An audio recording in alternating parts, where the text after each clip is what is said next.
29 августа в комплексном центре социального обслуживания населения проходил завершающий этап республиканской благотворительной акции «Помоги собраться в школу». Акция проводится с 1 июля по 31 августа Юго-Восточным межрайонным центром социальной помощи семье и детям в Сибае. В ходе ее реализации было приобретено порядка 43 школьных ранцев и канцелярских товаров на общую сумму 83 тысячи рублей. Собрать денежные средства удалось благодаря безвозмездным взносам неравнодушных горожан и спонсорским пожертвованиям организаций города. Следуя основополагающей цели, все собранные средства пойдут в помощь детям, представляющим социально незащищенные слои населения. На прошедшем торжественном мероприятии школьные рюкзаки были вручены многодетным семьям, дети которых идут в первый класс. Второклассники и дети постарше получали школьные принадлежности в индивидуальном порядке. Пользуясь случаем, слова благодарности сказать огромные вообще за неравнодушие к этому делу, за то, что помогают.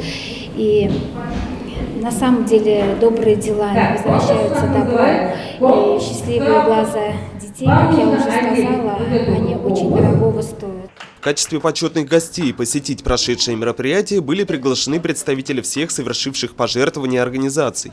В их числе Сибайское отделение Сбербанка России, Банк Уралсиб, городской отдел МВД, Сибайский филиал Учелинского горно-обогатительного комбината, БШПУ, сеть магазинов «Скорость», Сибайская православная церковь и другие участники благотворительной акции. Каждый из вас сегодня, наверное, начинает свой новый жизненный путь, новый жизненный этап. Кто-то идет в первый класс, кто-то далее продолжает уже учебу в следующем классе. Но при этом, естественно, для вас, для всех, это жизненный путь, с которого начинается жизнь у всех. Поэтому желаю вам успехов, удачи в этом нелегком труде, в решении этой нелегкой задачи, потому что учеба сама по себе – это очень сложный, интересный этап. Получите очень много знаний, стремитесь к большим знаниям, чтобы в дальнейшем стать лидерами, сделать себе карьеру и реализовать себя. Все можно преодолеть, если есть вокруг неравнодушные люди, сочувствующие.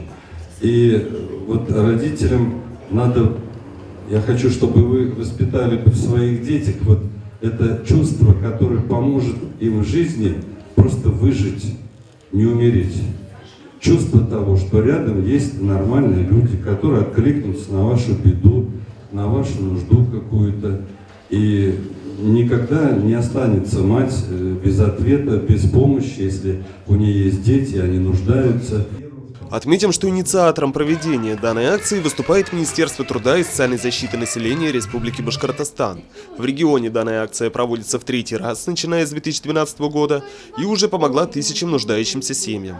Например, в прошлом году в целом по республике удалось собрать школьных принадлежностей на общую сумму свыше 6 миллионов рублей.